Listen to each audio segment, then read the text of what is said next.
الحمد لله نحمده ونستعينه ونستغفره ونعوذ بالله من شرور انفسنا ومن سيئات اعمالنا من يهده الله فلا مضل له ومن يضلل فلا هادي له واشهد ان لا اله الا الله وحده لا شريك له واشهد ان محمدا عبده ورسوله صلى الله عليه وعلى اله وصحبه ومن تبعهم باحسان الى يوم الدين يا ايها الذين امنوا اتقوا الله حق تقاته ولا تموتن الا وانتم مسلمون يا أيها الناس اتقوا ربكم الذي خلقكم من نفس واحدة وخلق منها زوجها وبث منهما رجالا كثيرا ونساء واتقوا الله الذي تساءلون به والأرحام إن الله كان عليكم رقيبا يا أيها الذين آمنوا اتقوا الله وقولوا قولا سديدا يصلح لكم أعمالكم ويغفر لكم ذنوبكم ومن يطع الله ورسوله فقد فاز فوزا عظيما أما بعد فإن أصدق الحديث كتاب الله وخير الهدي هدي محمد اللهم صل على محمد وعلى محمد. Inshallah, we start off by praising Allah, sending peace and blessings to the Prophet ﷺ, and we also remind ourselves to have taqwa, to have God consciousness. All three of these verses relate to having God consciousness in everything that we do, taqwa, and that's the real essence, of course, of the Jummah. It's this weekly reminder to have God consciousness in what we do. Today I wanted to speak a little bit about the importance of doing acts that will increase blessings, barakah in our lives. And obviously, the word blessing can be understood in multiple ways. Even in Arabic, there are multiple ways to describe blessings. But today, we'll focus more on the idea of barakah, which is more kind of looking at blessings in a spiritual sense. Naturally, there's overlap in the material realm as well, but more in a spiritual sense, getting God's favor, God's support, Allah's mercy.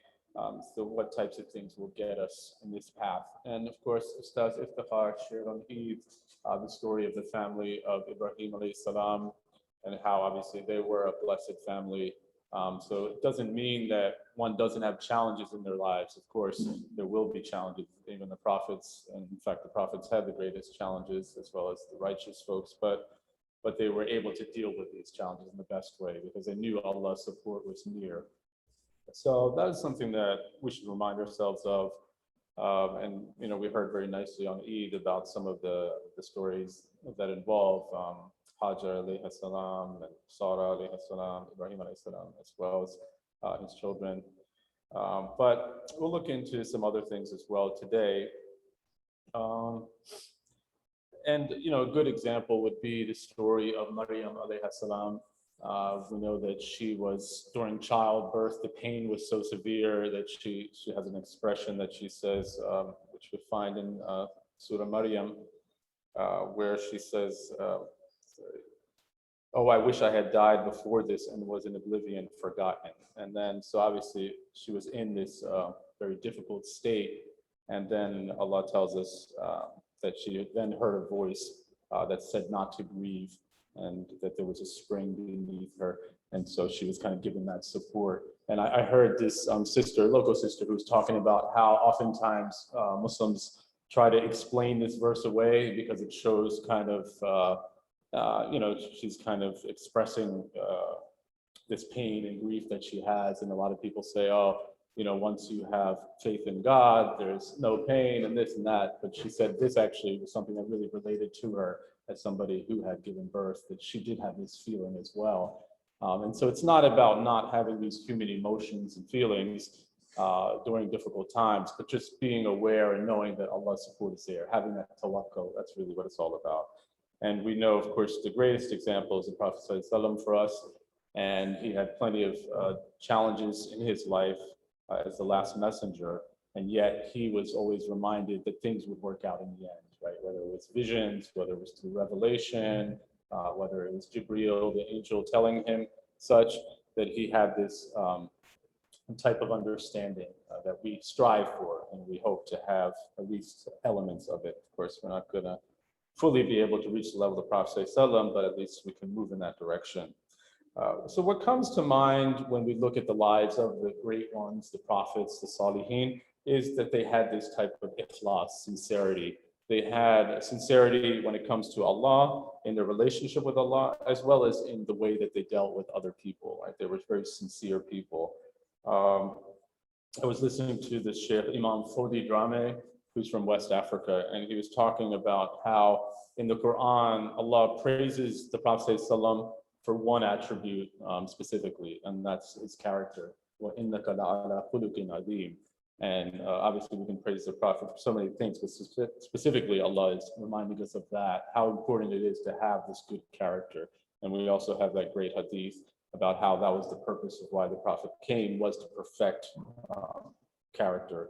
And so that's something so essential. The way that we deal with others is really essential. And we have that famous story of Abdullah ibn Salam, who was a Jewish rabbi who had accepted the faith later on. But when the Prophet came to Medina, it's interesting how he says that he looked at his face and he could tell that he wasn't looking at the face of somebody who would lie. Like just from his face, he could see that type of sincerity. And likewise, he was somebody who was very sincere and searching for the spiritual path. And so he could see that. I also heard somebody, a sheikh, talking about how a lot of the great texts in the Islamic tradition that would become so famous, whether they're books of dhikr or books of hadith, they're also a reflection of the compilers of these books or the writers, that they had this type of sincerity and ikhlas. And so Allah blessed them and put barakah in their work, because they were doing this not for fame, but to please Allah and to serve other people, to really benefit humanity. So that's the approach that we really need to try to have.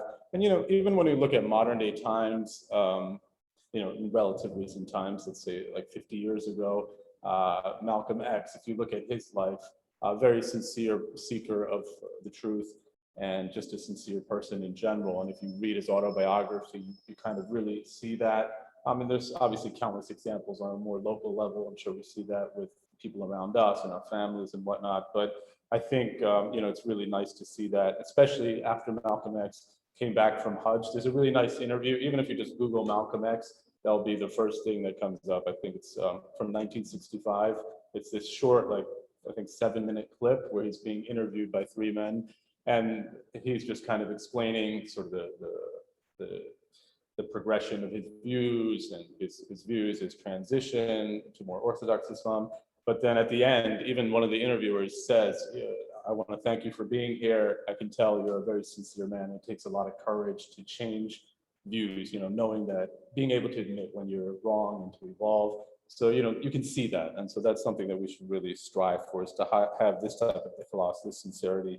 And we know in the Quran, Yusuf alayhi salam, the mention of Yusuf is also in this respect. إِنَّهُ مِنْ عِبَادِنَا الْمُخْلَصِينَ. He is one of our sincere servants, and that could be said of all the servants of Allah. And so that's what we strive for. And we should remind ourselves that this doesn't mean that we're going to be sinless. Of course, we are sinners as human beings, but just the sincerity is really essentially trying to do our best to be on the path of the prophets. Imam Faisal Abdul Rauf, he interestingly said that to sum up from the Abrahamic tradition's perspective, really the message of the prophets is to love God and to love your neighbor like yourself. And this kind of relates to a biblical verse, but it's also found in the Islamic tradition in different ways. But he kind of sees that as being the essence of the way of the prophets, so something that we should really strive for. Something else that comes to mind when we talk about doing things that bring about barakah, of course, first having sincerity, but something else would be to be people of dhikr, being people that remember and reflect on the divine names, reflect on existence, but really remember Allah. Really, that's the real essence of dhikr. And there's a nice verse in Surah Ali Imran where Allah subhanahu wa ta'ala talks about that, where Allah says, إِنَّ فِي خَلْقِ السَّمَاوَاتِ وَالْأَرْضِ وَاخْتِلَافِ اللَّيْلِ وَالنَّهَارِ لَآيَاتٍ لِأُولِي الْأَلْبَابِ. Verily, in the creation of the heavens and the earth, and in the alteration of the night and the day are signs for those of understanding. People who الذين يذكرون الله قياما وقعودا وعلى جنوبهم ويتفكرون في خلق السماوات والأرض ربنا ما خلقت هذا باطلا سبحانك فقنا عذاب النار. Who reflect on Allah, remember Allah on their sides, on their backs, and sorry, I don't have the translation, but and they kind of reflect on existence, and they say Allah did not create this without purpose, and so they praise Allah subhanaka faqina adhaban and save us from punishment in the afterlife. So those are the people that we should strive to be like, people of dhikr. And there are a number of great little booklets that compile these books of dhikr where we can learn different types of adhkar. Obviously, we don't want to overwhelm ourselves right away, but there's some good advice that people share where you can start by just reciting, tahleel la ilaha illallah 100 times a day, making sure you do that, make istighfar, astaghfirullah 100 times a day. Salawat is something very important. Allahumma salli ala Muhammad, some variation of that. La hawla wa la quwwata illa billah. There's no strength or power except in God. These things, especially people, the scholars of our tradition mention that they kind of help deal with depression and worry and anxiety. So those are things that we should really try to incorporate in our lives. And then we can slowly incorporate other things. There's so many things that we know from our tradition, reciting certain surahs, reading Surah Kahf on Fridays, using the time period after Fajr, right when the sun is rising, that time to just make dhikr, right before sunset. It's a good time to make dhikr. So these are things that we can slowly incorporate in our lives, and truly we'll start to see blessings, barakah, entering our lives when we do that, right? The scholars of our tradition, sages mention this, and we see this throughout our tradition, that people that do this, they're really blessed in this way. So may Allah allow us to do this. One other thing is that much of the advice that we get related to really getting blessings and barakah in our lives also relates to serving others. Sheikh Omar Farooq Abdullah had mentioned in this nice article how in traditional Islamic learning, the first hadith that was often taught was this hadith of mercy, which I'm paraphrasing, but if you want to receive Allah's mercy, then show mercy to others. So there are many variations in the hadith literature, but the idea being that we have to prioritize our service to others is so very essential. And there's so many things that we're reminded of in the hadith tradition, whether it's visiting the sick, attending funerals, feeding the poor, maintaining the ties of kinship, helping our brothers and sisters during difficult times, whether it's through dua, both through dua as well as actual practice as well. But these are things that are very important to keep in mind. And I think I had shared maybe previously that a chaplain by the name of Sundis Fulaki, who's out in Southern California, she mentioned that when she started kind of her own profession, serving terminally ill patients, helping them in this very difficult job, or people that are in the hospital, helping their families, she just saw this blessing, countless blessings entering her life, which, that were just immense. And, doing these types of things are what we're encouraged to do in the tradition. So we ask Allah to make us of such people that do these things.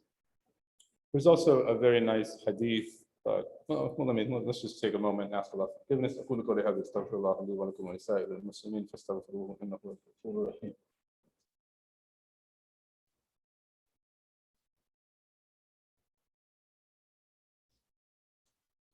الحمد لله رب العالمين والصلاة والسلام على رسول الله الكريم وعلى آله وصحبه أجمعين ثم بعد.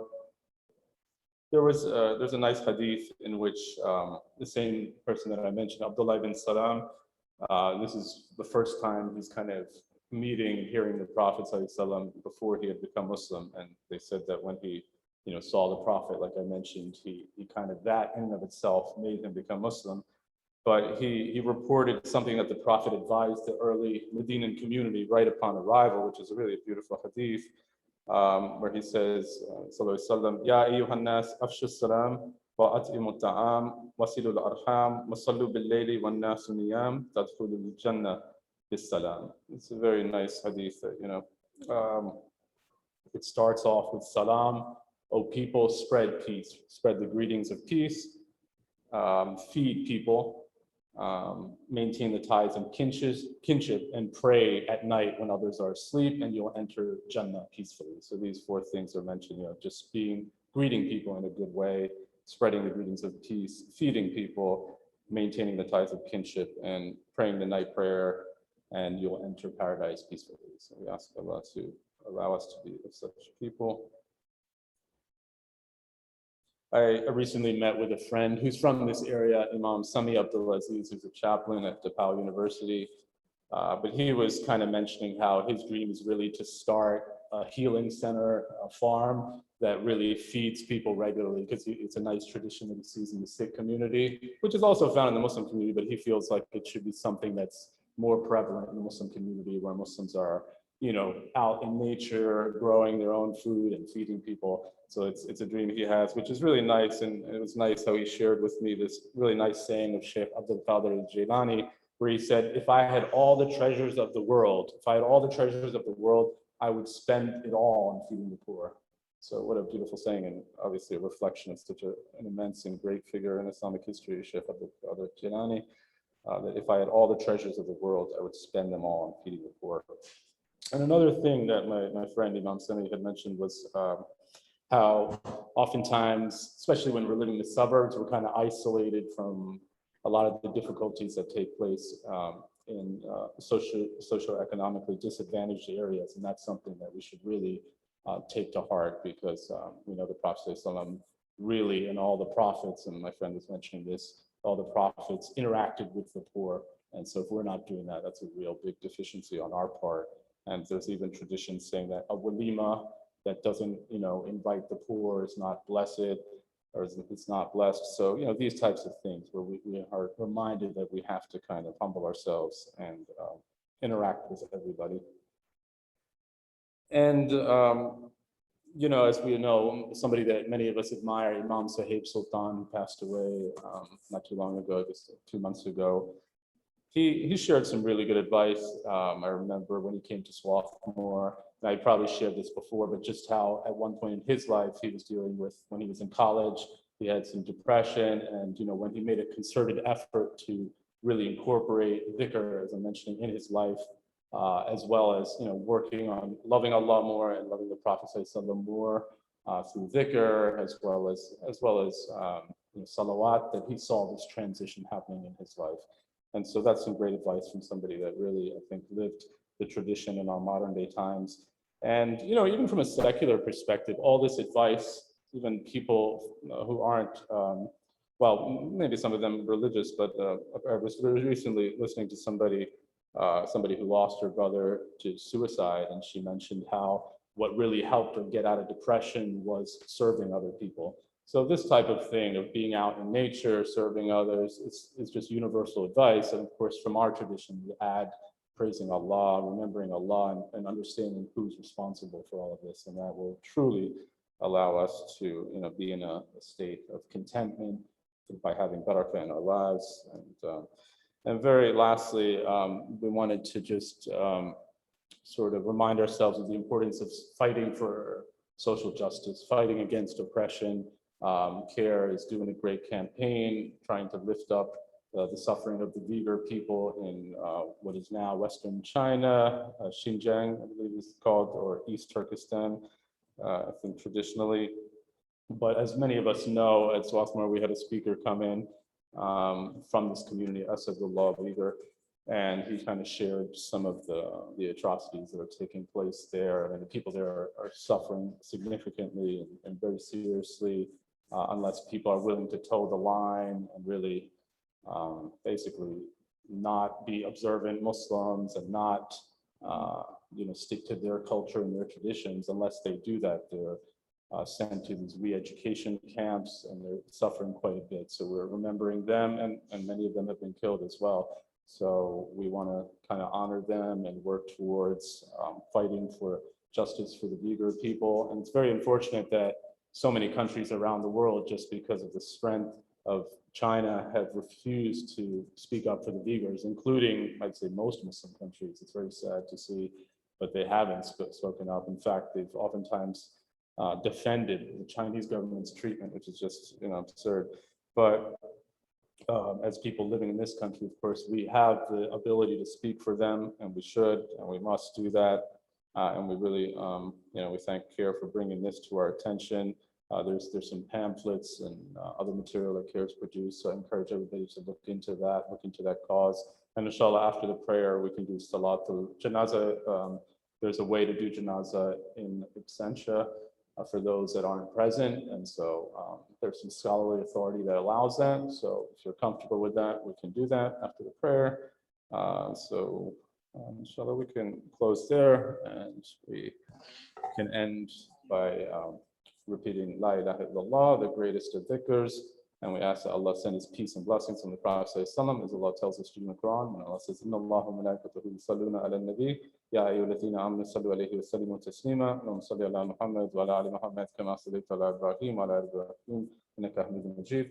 Allahumma barik ala Muhammad wa ala ali Muhammad kama barakta ala Ibrahim wa ala ali Ibrahim innaka Hamidun Majid. Allahumma ya muqallib al-qulub thabbit qulubana ala dinik. We ask Allah to strengthen our hearts on His path. We ask Allah to make us sincere people of dhikr, people that follow the example of the prophets and the salihin, the righteous people in our tradition. We ask Allah to forgive us for our many shortcomings. Allahumma innaka afuwun tuhibbul afwa fa'fu anna. Allah is the one who pardons and loves to pardon. And we ask Allah to pardon us for our many mistakes and errors. We ask Allah to always keep us in His mercy. Allahumma rahmatak narju fala tuqimna ila anfusina tarfata ayn. We also ask Allah subhanahu wa ta'ala to have mercy on all the deceased from our local community, our families, our circle of friends, as well as others. May Allah raise them to the highest station of paradise. We also ask Allah to give strength to the families that are enduring such a loss. May Allah be gentle and merciful with them and shower His sakina upon them. We also ask Allah to heal anybody that's sick from our community, as well as others, our families and our circle of friends. And particularly, we're thinking of the Uyghur people today. May Allah have mercy on the deceased and also give assistance to them in the oppression that they face. May Allah allow us to be people who fight against oppression for them, as well as others around the world. We end by praising Allah.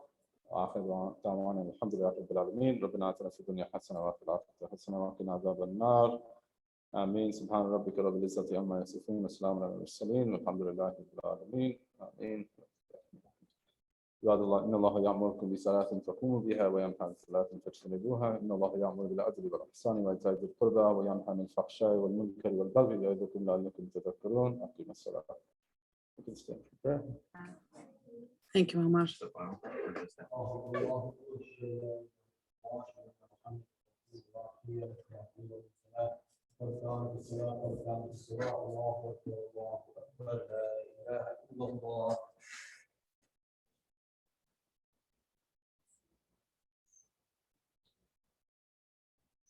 Allahu Akbar.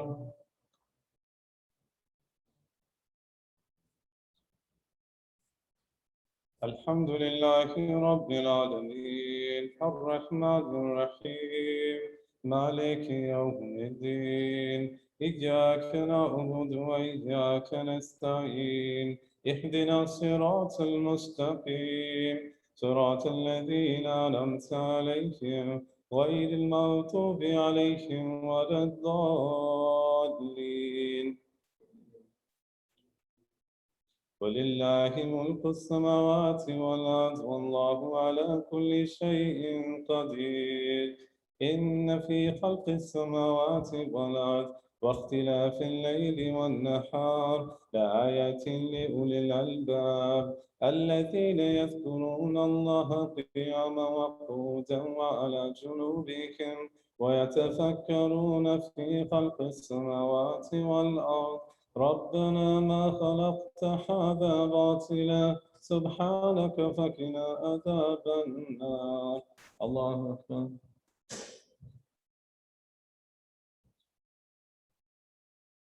سمع الله لمن حمده الله أكبر الله أكبر الله أكبر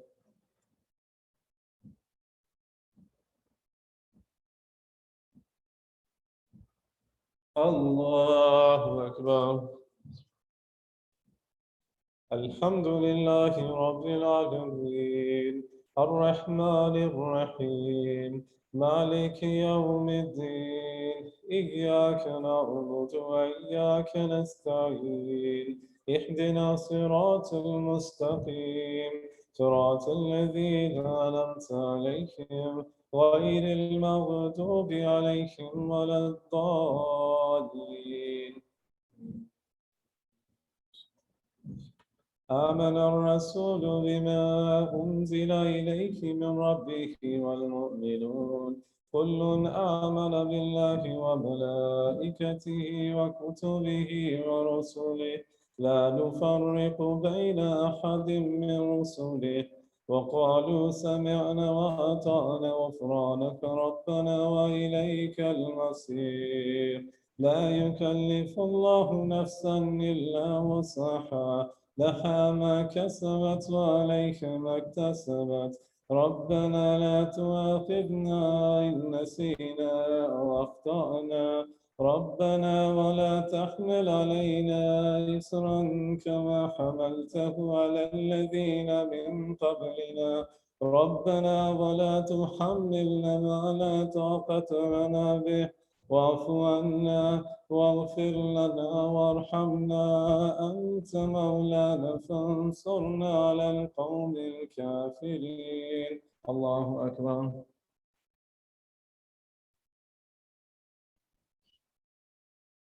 سمع الله لمن حمده. الله أكبر. الله أكبر. الله أكبر. الله أكبر.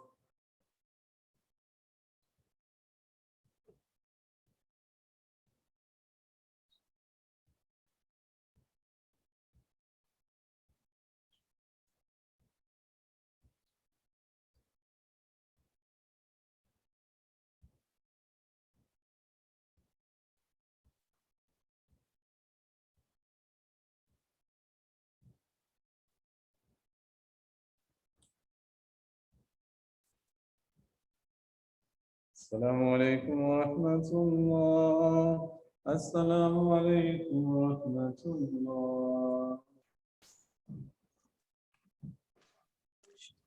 Assalamu alaikum, everyone. I'm not sure if those of you in the masjid can hear me. Can you, Omar? You can do Salatul Janazah or Fa'id, right? I'm sorry. Okay. Did you say Salat al-Janaza? Yeah, CARE had recommended that we do Salatul Janazah for the Uyghur people in absentia. Okay, We mashallah. could do that. For those I that was, there's some scholarly authority, there's shared some scholarly authority that allows for that. So let me just make a few announcements first, if you don't. the first Barakah, then Salawat, Salat Ibrahimi, Dua Ibrahimi, then a prayer for the deceased. So in this case, the Uyghur people, they said the imams, the intellectuals, the people that suffered and passed. And then finally, it's a dua for all believers.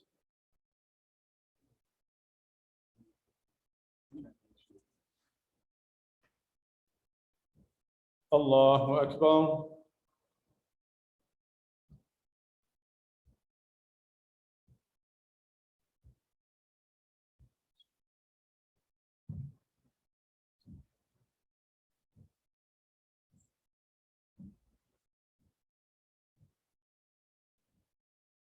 Allahu Akbar.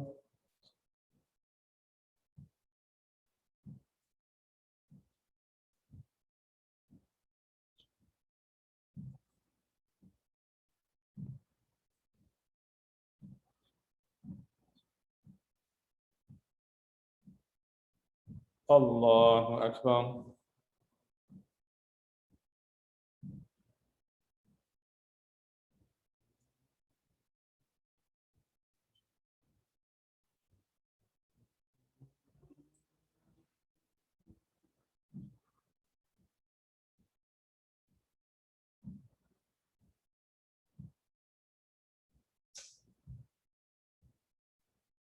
Allahu Akbar.